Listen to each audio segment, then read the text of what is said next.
네, 안녕하세요. 우리가 요번 14단원에서는 지금 중앙은행, 전 세계의 어떤 대표적인 중앙은행을 통해서 중앙은행에 대해서 공부를 하고 있습니다.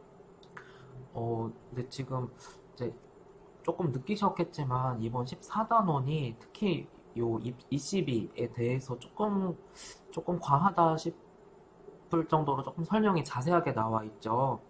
그래서 몇, 어떤 뭐 위원회가 몇 명으로 구성이 되어 있고 거기에 장은 또 뭐 22의 장이 겸직을 하고 뭐 그런 것까지 다 외워야 되냐라고 만약에 궁금하시잖아요. 근데 그런 것까지 우리가 요번 학기에서 공부하는 범위 내에서는 교과서에서 설명을 해주고 있긴 하지만 그러니까 너무 좀 디테일하다고 생각을 하기 때문에 그냥 그렇구나 그렇구나라고 넘기시면 될 것 같습니다.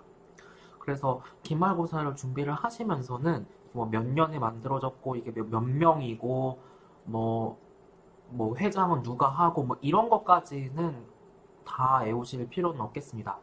근데 물론 이거 자체가 그러면 중요한 거가 안 중요한 거냐라고 하면 또 그건 아니고 경제나 금융이나 아니면 법학 쪽에서 이와 같은 금융 규제, 경제 규제와 관련한 연구를 하는 것도 이제 한 큰 분야인데, 이제 그러한 분야에 계시는 분들은 이제 이 어떤 권한이 어떻게 분산이 되어 있고 혹은 집중이 되어 있고 어떤 그 시스템이 구성 체계가 어떻게 구성되어 있고 이런 게 굉장히 중요한 어떤 뭐 이게 그런 연구 주제일 겁니다. 그렇지만 우리가 이번 학기 배우는 범위 내에서는 조금 너무 디테일하다고 생각을 하기 때문에 이제 그런 것까지 다 암기를 할 필요는 없다고 생각을 합니다. 네, 그래서 이제 혹시 질문을 하실 수가 있기 때문에 시험이 얼마 안 남아서 그래서 먼저 말씀을 드렸고요. 그래서 이번 동영상에서는 이제 지난번에 이어서 이제 여기 부분부터 살펴보도록 하겠습니다. 그래서 먼저 여기 comparing the ECB and the Fed 부분을 통해서 이제 먼저 이 부분을 통해서 이제 결국은 ECB도 중앙은행, Fed도 중앙은행이죠. 그래서 이제 결국은 중앙은행이라는 역할이라는 당연한 공통점이 있습니다. 그래서 이 부분에서 간략한 공통점을 이야기를 해볼 거고 이제 다음 화면부터 이 두 기관의 약간의 차이점이 있는 부분을 살펴보도록 하겠습니다. 이제 그래서 여기 지금 나와 있는 첫 번째 점을 보실 수 있겠지만 ECB는 우리가 19개의 NCB랑 같이 공존을 하고 있다라고 했죠. 그리고 페드의 경우에는 12개의 지역 페드로 구성이 되어 있다라고 했습니다. 그런데 제가 뭐 숫자나 뭐 연도 뭐 몇 개인지 뭐 몇 명으로 구성되어 있는지 이런 거는 중요하지 않다고 했는데 근데 이게 19개 회원국이 있고 유로존에 19개 회원국이 있고 이제 페드가 12개 페드로 구성이 되어 있다라는 거는 이게 조금 이제 전 세계에서 그래도 이게 제일 중요한 중앙은행 중에 두 개이기 때문에 그래도 요 정도는 기억을 하시는 것이 좋을 것 같습니다. 그리고 또 이어서 공통점들이 쭉 나와 있습니다.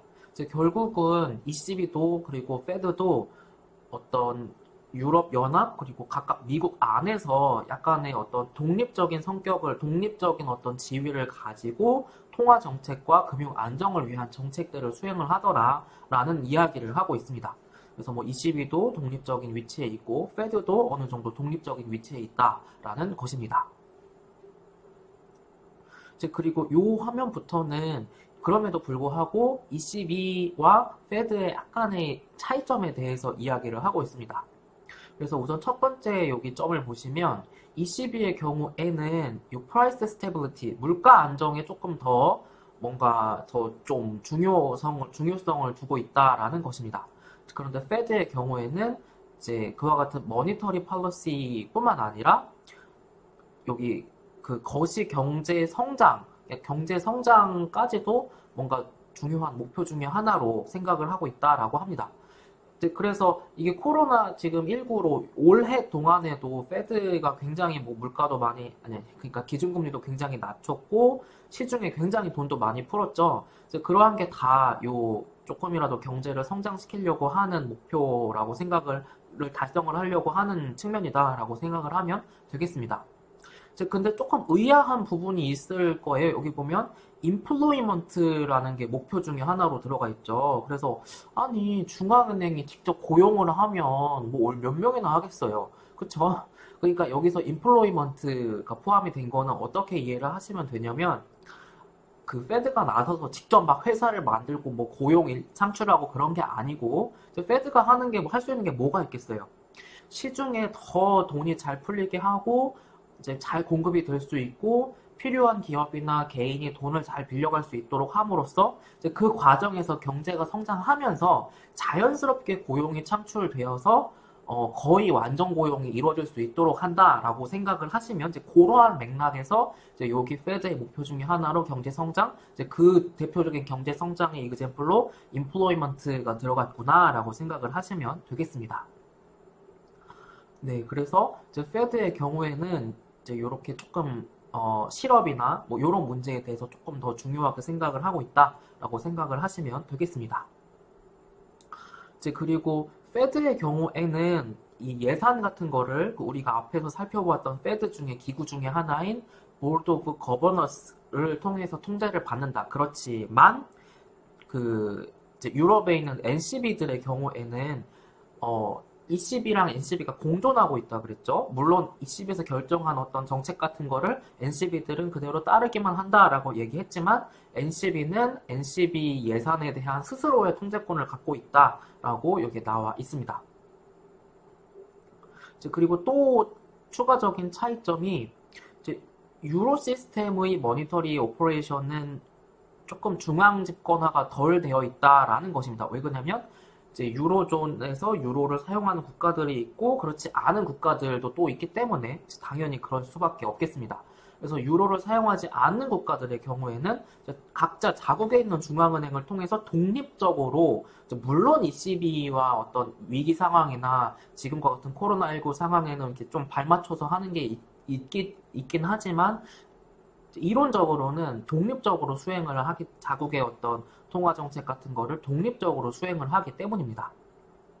그렇지만 FRB의 경우에는, 페드의 경우에는 이제 미국이라는 한 국가 안에서 12개의 지역 페드라는 거를 통해서 이루어지는 거기 때문에 상당히 중앙 집권화가 되어 있다라고 생각을 하면 되겠습니다. 그리고 또 추가적인 차이가 ECB는 금융기관을 관리 감독하는 거는 조금 덜 하고 있다. 반면에 페드의 경우에는 우리가 앞에서 공부를 했던 것처럼 뭐 지주회사라든지 은행 같은 거를 관리 감독하는 역할도 좀 추가적으로 하고 있다라는 차이점이 있습니다.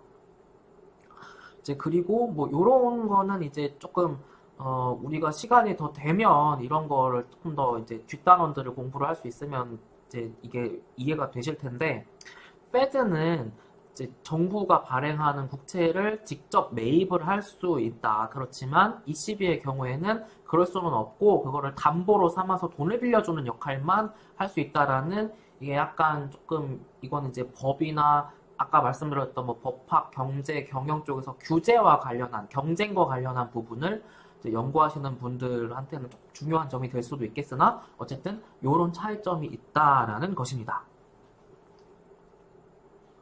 그리고 요 14.2 부분에서 이렇게 페드랑 ECB 그리고 추가적으로 여기 세 번째로 영국의 중앙은행, 그래서 우리나라에선 이거를 언론에서 영란은행이라고 부른다고 말씀드렸죠. 그래서 이제 세 번째로 여기 뱅크 오브 잉글랜드에 대한 설명이 추가적으로 나와 있습니다. 이제 브렉시트를 우리가 앞에서 살펴보기도 했고, 이제 그 브렉시트 전에도 영국은 파운드화라는 유로를 사용하지 않는 유로존 이외의 국가였기 때문에 이렇게 ECB랑 더불어서 뱅크 오브 잉글랜드가 같이 설명이 따로 나온 것 같습니다. 그래서 이 뱅크 오브 잉글랜드의 경우에는 1694년에 설립이 되었는데 이제 이게 세계에서 두 번째로 설립된 중앙은행이라고 우리가 14단원을 공부를 하면서 살펴봤습니다. 그런데 이제 이 뱅크 오브 잉글랜드 모델이 이제 이 뱅크 오브 잉글랜드의 중앙은행 모델이 이제 어떤 근대적인 측면에서의 중앙은행의 어떤 롤모델의 역할을 했다라는 것입니다. 그리고 여기 지금 마지막 점에 나와 있는 것처럼 영국은 그 브렉시트 이전에, 그러니까 유럽 연합에 속해 있을 때에도 유로를 사용하지 않는 국가였기 때문에 이 영란은행을 통해서, 영국 중앙은행을 통해서 독립적으로 통화 정책, 그러니까 ECB와는 독립적으로 통화 정책을 수행을 한다라는 것입니다. 이제 그리고 이제 또 이런 게 나오죠. 그래서 영란은행에서는 이런 MPC 같은 위원회가 있다. 그래서 이게 뭐 페드에서도 이런 게 있고 ECB에서도 이런 게 있었죠. 그리고 우리나라에는 금통위 같은 게 이런 역할을 하는 거고, 이제 그래서 이제 요 MPC라는 기구를 통해서 통화 정책을 결정을 하더라. 그래서 여기에는 총 9명이 멤버로 구성이 되는데 그 중에 뭐 5명은 뭐 여기서 오고 4명은 여기서 온다. 그리고 요 MPC 위원회는 이제 열린다. 뭐 요런 것들이 나와 있습니다. 그래서 뭐 당연히 이게 통화 정책을 결정하는 기구이기 때문에 물가 안정이라든지 이제 부수적으로 경제 성장이나 이제 고용과 관련한 것들을 고려하면서 통화 정책을 결정을 한다라는 것입니다. 이제 그리고 이렇게 모든 전 세계 중앙은행이 다 마찬가지인데 이런 어떤 기준금리, 인터레스트 레이트를 조정하는 거를 이제 통화 정책을 컨트롤하는 가장 중요한 어떤 메인 툴로 사용을 하고 있습니다. 네, 우리가 앞에서 그 유럽 쪽 살펴볼 때도 심지어 마이너스 금리, 마이너스 기준금리를 적용을 하기도 했다라고 살펴봤던 것에서 이제 글로벌 금융위기 이후 경제를 이제 조금이라도 진작시키기 위해서 이제 조금이라도 더 돈이 풀리도록 하기 위해서 거의 금리가 제로 상태로 낮아져 있죠. 그게 지금 코로나19로 인한 올해에도 계속 쭉 이어지고 있습니다. 오히려 더 지금 기준금리가 전 세계에서 더 계속 낮아지고 있습니다. 이제 그렇다 보니까 이제 더 이상 낮출 수가 여력이 없는 거죠. 그래서 그와 같은 전통적인 이자율 가지고 통화 정책을 컨트롤하던 거는 조금 뭐라 그래야 되나, 이제 더 이상의 어떤 영향력, 여유가 없는 상황이고, 그래서 BOE, 영란은행의 경우에도 이제 비전통적인 통화 정책 수단인 퀀터테이티브 이징 같은 거를 통해서 영국 경제를 조금 부흥을 시키려고 이런 것들을 사용을 하고 있다라는 것입니다. 이제 그리고 여기 이제 마지막 화면에 나와 있는 부분은 이제 영란은행, 영국 중앙은행의 어떤 독립성에 대한 정도, 독립성의 정도에 대해서 나와 있습니다. 이제 여기 지금 여기 나와 있는 부분은 이제 우리나라로 말을 하면 기획재정부 장관하고 유사하다고 생각을 하시면 될 거예요. 그래서 이렇게 마지막 점으로 이어질 수 있는 것처럼 영란은행은 이제 미국의 페드보다는 조금 독립성이 떨어지는 부분이 있구나라고 이해를 할 수가 있겠습니다. 네, 그리고 이어서 여기 지금 이제 글로벌 부분을 통해서 잠깐 나왔던 이제 브렉시트에 대한 조금 자세한 설명이 나와 있습니다. 그래서 이 브렉시트라는 거는 여기 지금 영국이 EU, 유럽연합을 탈퇴하기로 한 결정을 브렉시트라고 이야기를 합니다. 그래서 국민투표, 여기 레퍼런덤 보트라는 거는 국민투표를 이야기를 하는 건데, 실제로 영국의 전 국민을 투표를 한 결과 과반수 이상의 찬성이 나와서 EU를 탈퇴를 하게 되었고, 지금도 아직도 이렇게 계속 협상 기간이 연장이 되면서 협상을 하는 중에 있습니다. 이제 그런데 우리 학기를 공부를 하면서도, 이번 학기 공부하면서도 잠깐 나왔었던 것 같은데, 전 세계 금융의 조금 어떤 중심지, 허브라고 말을 하면 이제 미국 뉴욕, 그리고 영국의 런던, 그리고 이제 아시아 쪽에서는 홍콩과 싱가포르를 이렇게, 아니면 일본까지도, 이제 도쿄까지도 얘기를 하는 경우가 있고, 이제 그렇게 이야기를 합니다. 그래서 어쨌든 이 영국이 유럽에서 차지하는 역할 아니면 영향력이 상당히 컸다라는 것입니다. 그런데 이제 그런 것에도 불구하고 영국이 유럽연합을 탈퇴를 하기로 결정을 했기 때문에 이게 굉장한 영향력, 파급 효과 같은 거를 미치게 되었다라는 것입니다. 그래서 여기 지금 영국의 금융 섹터가 뭐 75%, 여기도 뭐 75%, 그러니까 굉장히 많은 어떤 역할을 하고 있었다라는 것이죠. 그렇기 때문에 이 브렉시트라는 것이 유럽과 영국 경제에 상당한 영향을 주게 됩니다. 그리고 아직까지도 협상이 진행 중이고 최종 결정이 아직 안 났기 때문에 이제 어떻게 될지는 조금 더 두고 봐야 될 것 같습니다.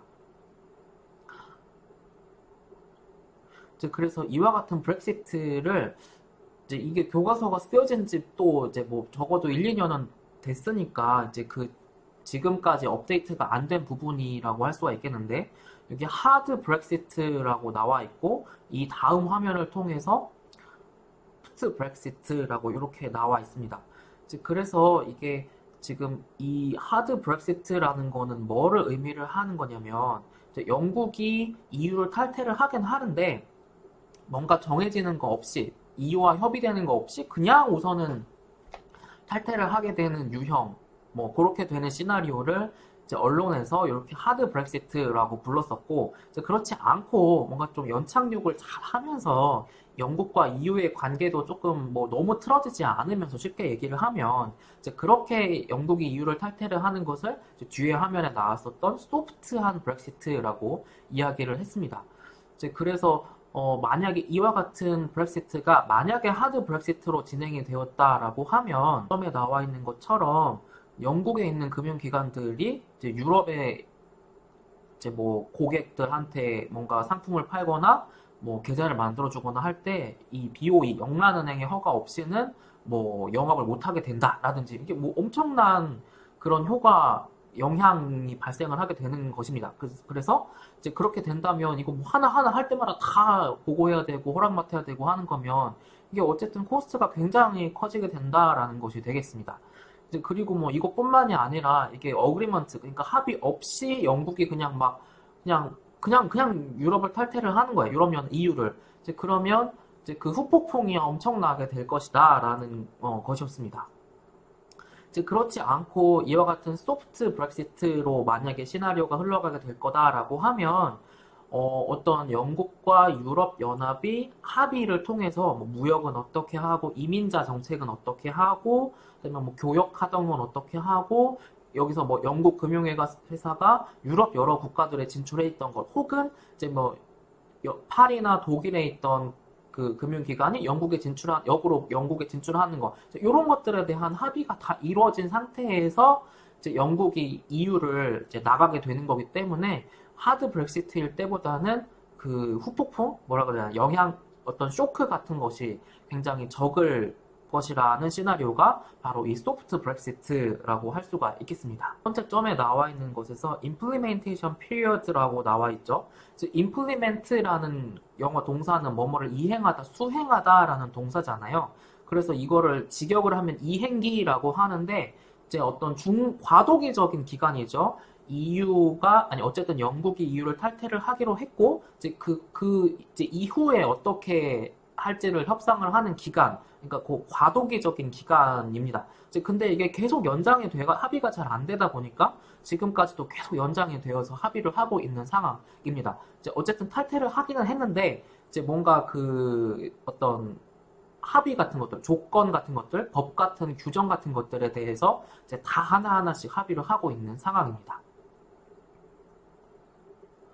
그리고 우리가 14.3 부분으로 넘어가서는 이제 우리가 앞에서 페드, ECB, 마지막으로 영란은행을 살펴보았죠. 그리고 이제 이 나머지 중에 조금 어떤 영향력을 좀 크게 가지고 있는 중앙은행들인 뱅크 오브 캐나다, 뱅크 오브 재팬, 피플스 뱅크 오브 차이나 이 세 개에 대해서 간략하게씩을 살펴보도록 하겠습니다. 그래서 첫 번째로 나와 있는 것은 뱅크 오브 캐나다에 대한 내용입니다. 이게 지금 이제 조금 막 또 이번 14단원 내용이 조금 지루하실 수가 있는데 그래서 뭐 계속 같은 구조로 이렇게 설명이 나오고 있습니다. 뱅크 오브 캐나다는 1935년에 설립이 되었다. 그런데 처음에는 이게 프라이빗한 기업들에 의해서 이제 사기업에 의해서 운영되는 소유가 되는 모델이었다가 그러다가 1938년 이후로부터는 이게 퍼블릭한 어떤 운영을 하는 모델로 바뀌었다라는 것입니다. 이제 그리고 이 뱅크 오브 캐나다의 경우에는 이제 5개의 리저널 뱅크를 가지고 있대요. 밑에 이제 그렇다라고 하고 그리고 이 뱅크 오브 캐나다의 경우에도 캐나다에 있는 은행들에 대한 관리 감독 역할을 맡고 있고, 또 당연히 중앙은행이다 보니까 즉 캐나다의 모니터리 팔러시에 대한 어떤 권한을 가지고 있습니다.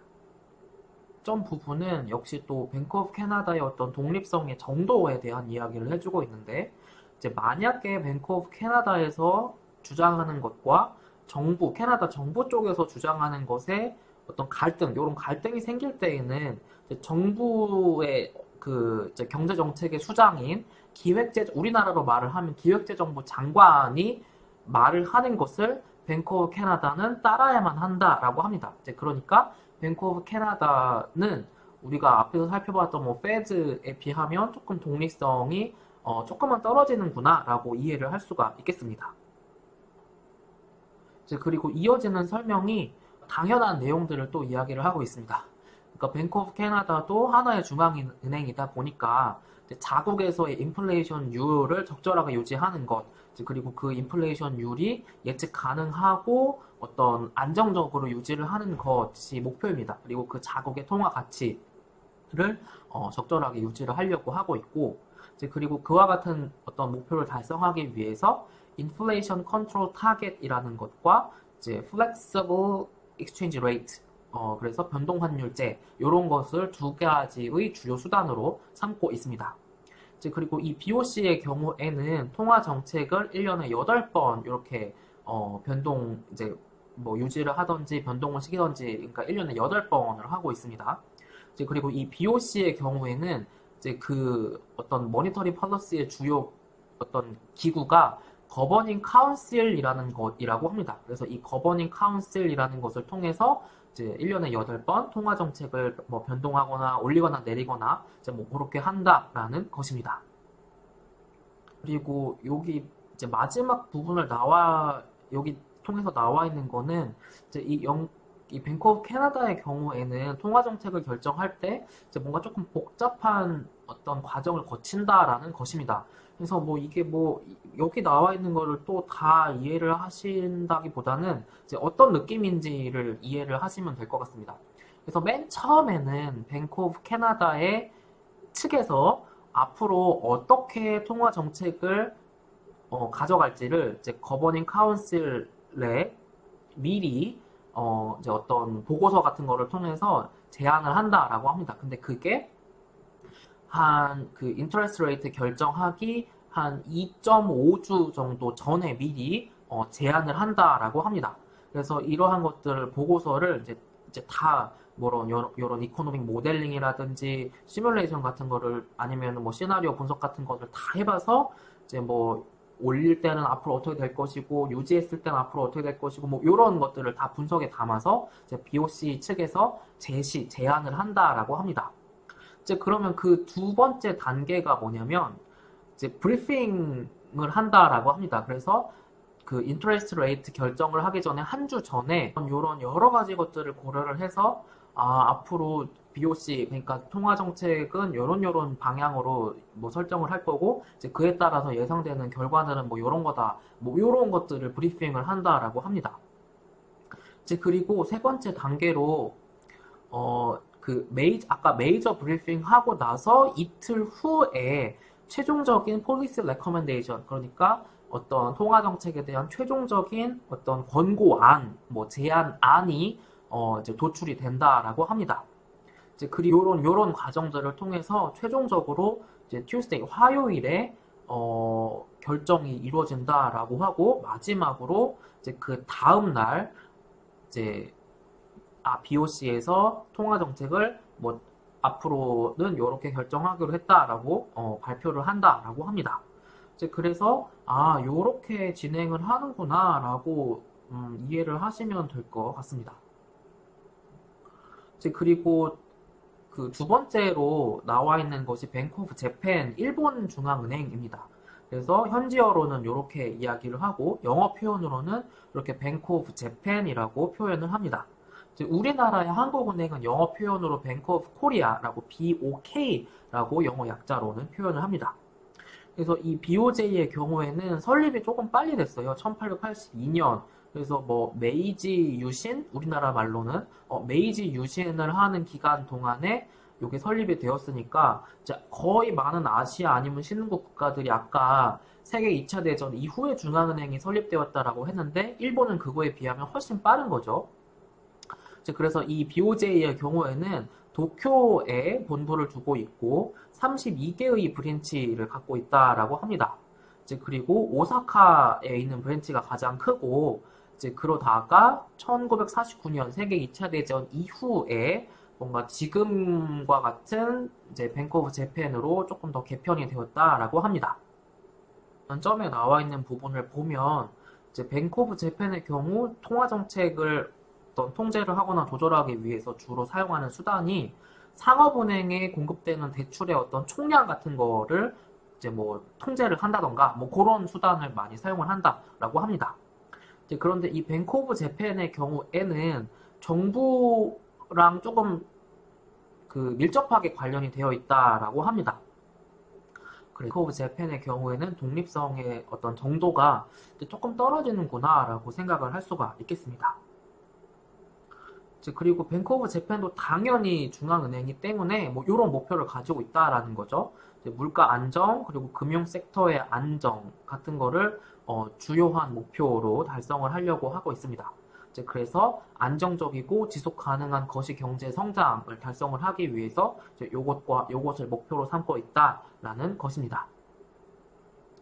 그럼에도 불구하고 뱅크 오브 재팬이 조금 더 독립성을 확보를 하려고 노력을 하고 있는 모습입니다. 뱅크 오브 재팬의 모니터리 팔러시는 요런 어떤 팔러시 보드라는 거를 통해서 통화 정책이 결정이 되는데 요 BOJ의 경우에도 1년에 8번을 총 결정을 한다라고 합니다. 그럼에도 불구하고 이 어떤 일본의 모니터리 팔러시는 뱅크 오브 재팬과 일본 정부의 바게닝 프로세스, 그러니까 협의를 통해서 최종적으로는 결정이 된다고 하는 거니까 조금의 통화 정책의 독립성이 조금 약하구나라고 생각을 할 수가 있겠습니다. 그리고 뒤로 넘어가서 이 뱅크 오브 재팬의 경우에는 그러니까 일본의 옌화, 자국 통화인 옌화의 가치를 유지하는데도 조금 어떤 권한이 조금 떨어진다라는 이야기를 하고 있습니다. 어떤 옌의 가치를 조절을 하는 것, 외부적인 충격에 대처해서 가치를 조절하는 것도 BOJ 독자적으로 한다기보다 이 일본의 기획재정부, 일본은 재무성이라고 하나요? 그래서 어쨌든 일본의 기획재정부 같은 것을 그냥 대신해서 한다. 그래서 뭐 옌을 사거나 팔거나 하는 것을 통해서 옌과 달러의 어떤 환율을 적절하게 유지를 한다라는 것이었습니다. 그런데 여기 지금 마지막 점에 나와 있는 거를 보면 유럽 ECB에 비교를 해보면 뱅크 오브 재팬은 오히려 중앙은행의 범위와 할 수 있는 활동성 그리고 독립성 같은 거를 오히려 축소를 시키는 방향으로 지금 어떤 이와 같은 움직임이 이루어지고 있다라고 합니다. 그리고 여기 14.3 부분에서 나와 있는 마지막 요 중앙은행이 중국 중앙은행인 PBOC라고 할 수가 있겠습니다. 그래서 영어 약자로는 이렇게 PBOC라고 표시를 하고 설립은 1949년에 3개의 큰 상업은행이 합쳐지면서 이 지금의 PBOC가 만들어졌다라고 합니다.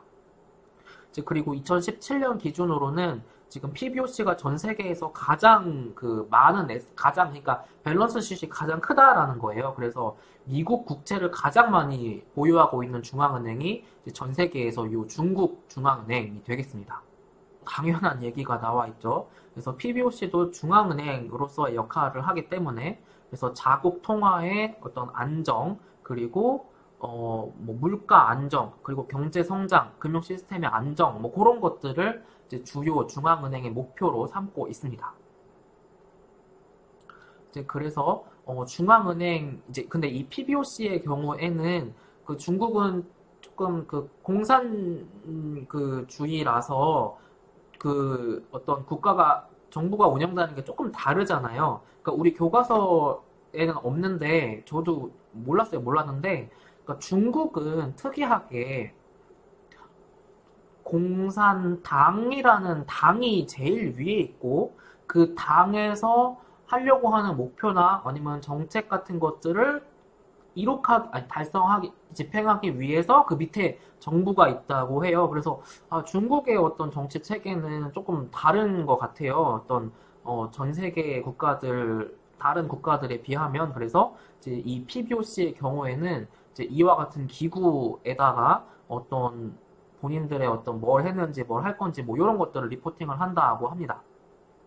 이제 그리고 이 PBOC에서 통화 정책을 결정하는 주요 기구가 이 MPC라는 기구인데, 이 MPC는 13명으로 총 구성이 되어 있다라고 합니다.